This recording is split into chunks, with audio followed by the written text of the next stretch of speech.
What's up, guys? Drew here. In this video, I'm going to be answering the self-love tag, I guess. It's like 5 awesome things about yourself. But it's also sort of a video response in a way to, well, the Skittle Cat, to Treehouse Talks, to Spirit Journeys, any number of women who have made responses on this topic or answered this tag. Brittany, you started some shit. Plain and simple. You are a shit stirrer. But I'm glad you did. My heart is hurting. And my heart is hurting because I'm watching my sister witches, my sister pagans, struggle to say 5 nice things about themselves. 5 things. 5 that they genuinely love and enjoy about themselves. Like, I'm a little emotional because it really hurts me. It pisses me off a little bit, actually. So I'm going to answer this tag. I'm going to name 5 things I love about myself, but I have a little backstory that I want to start with.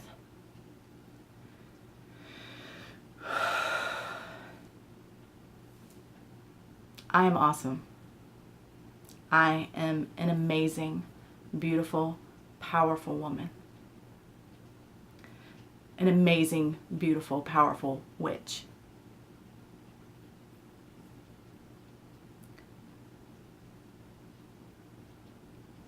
I am goddess in the flesh.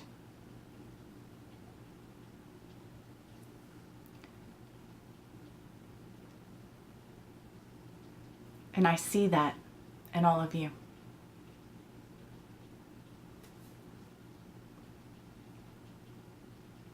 I can name lots of things about myself that I don't like, but I can name just as many things about myself that I do like. I wasn't always this way.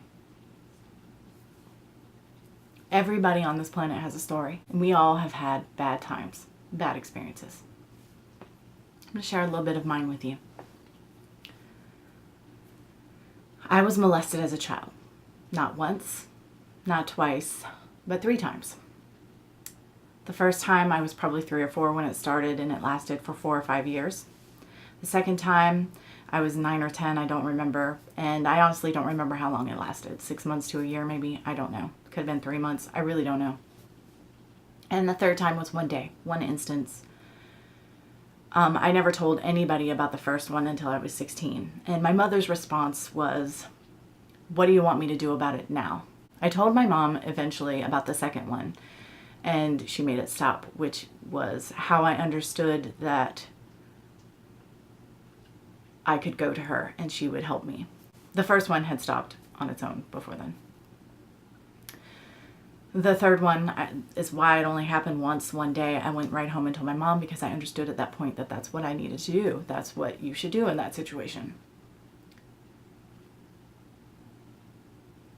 I only told my mom about the first instance when I was 16 because a boy who I had considered my friend wanted to have sex with me one day, and I didn't want to have sex with him. I was a virgin. I was scared. We weren't dating. I actually had a boyfriend. And when my initial attempts at telling him no and trying to physically fight him off didn't work, I did what I had learned as a 3-year-old, 4-year-old, however old. I left. I checked out. I went into an altered state of consciousness. Now, I did not know that's what I was doing, but that's what I did. And that brought up all this other stuff. I had never dealt with any of the abuse as a child, and it brought it all to the surface. And I was in a very dark, bad place. A place of self-harm, a place of self-hate.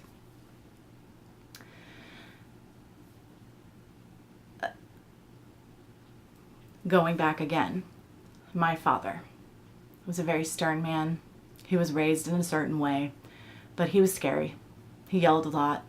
He was psychologically manipulative and emotionally abusive. And my home was a scary place for me as a child. That doesn't mean that, I don't want you guys to think that my childhood was terrible and there was nothing good. That's not the case.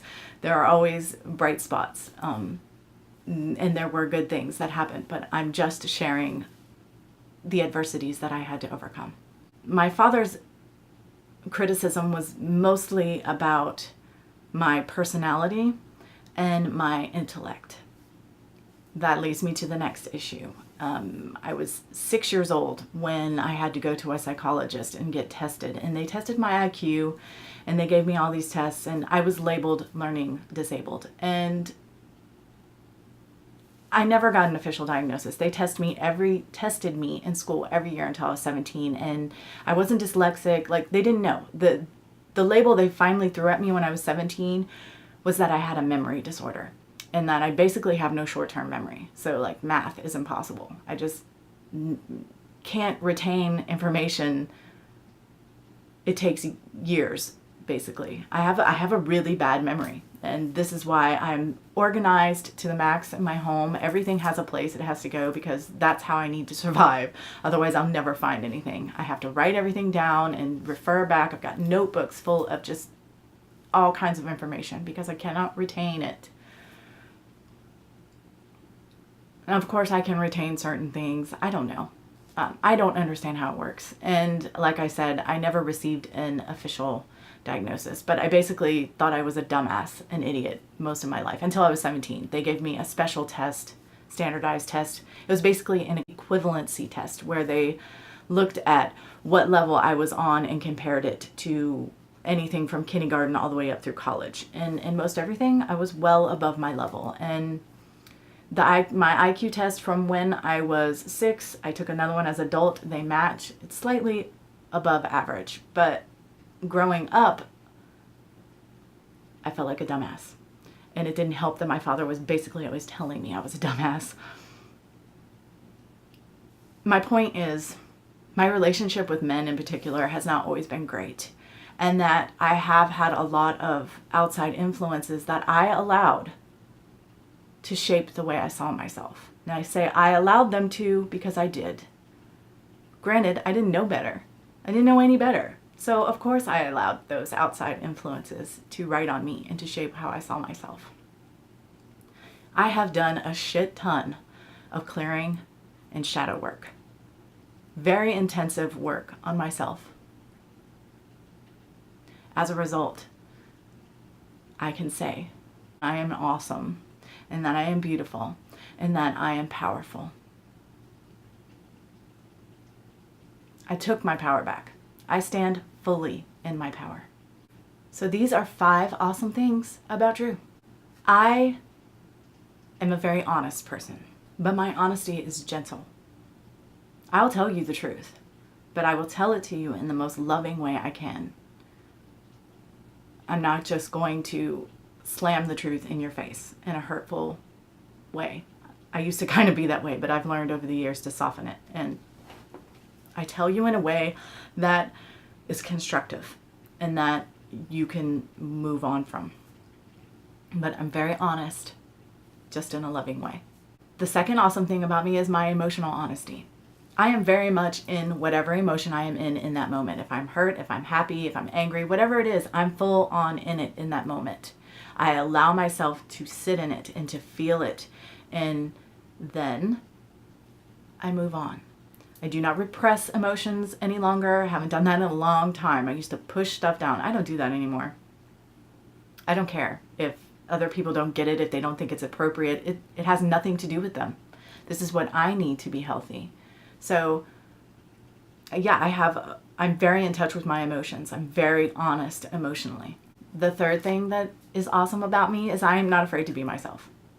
Now, I might not be all up in your face with myself all the time, but I am always myself, and I don't really care what anybody else thinks about it. If they love it, great.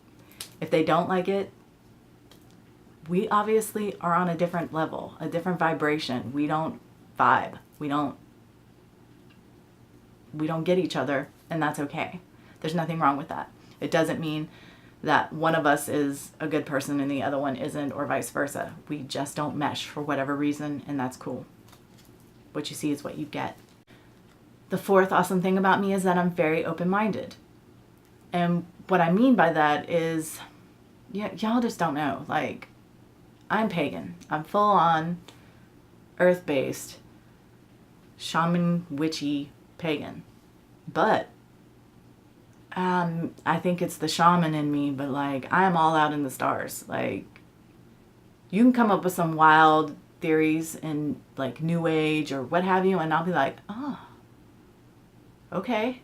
I'm all about Lemuria and the Pleiades and multidimensional awareness and quantum physics and sacred geometry. I'm just like, I don't necessarily latch on to everything, but you come at me with a hollow earth theory, and I'm going to listen to you and be fascinated. And I might not agree with you, but I'll be like, that's cool. So I'm down for whatever. Like, let's talk about it. I want to know. And the fifth awesome thing about Drew is my resiliency. I told you all that stuff that happened, and more. There's been more. And I am able to sit in that and to own it and to look at it and to work through it and to find the blessing in the situation. And even when I was little, before I dealt with all that sexual abuse, what I would say when it came up and I would talk about it with friends or whatever, I would say, you know what? Maybe I saved another little girl. Maybe there was another little girl that they would have gone after, and she might not have been able to handle it, and maybe she would have killed herself or something. I've always been able to sort of roll with the punches. And yes, I was damaged in different ways.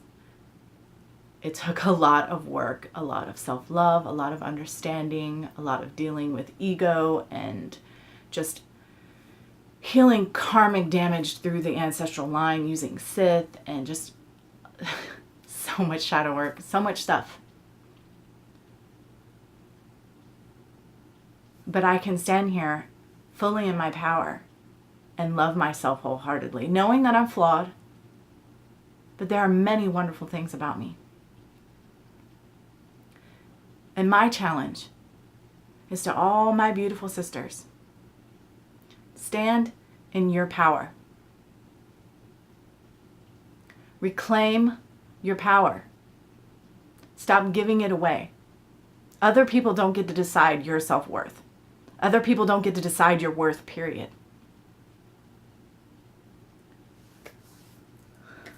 Pisses me off. Okay, well, I love you all. And I want you to stop hurting my damn feelings. You're beautiful. You're wonderful. You're powerful. Until next time, much love and gratitude.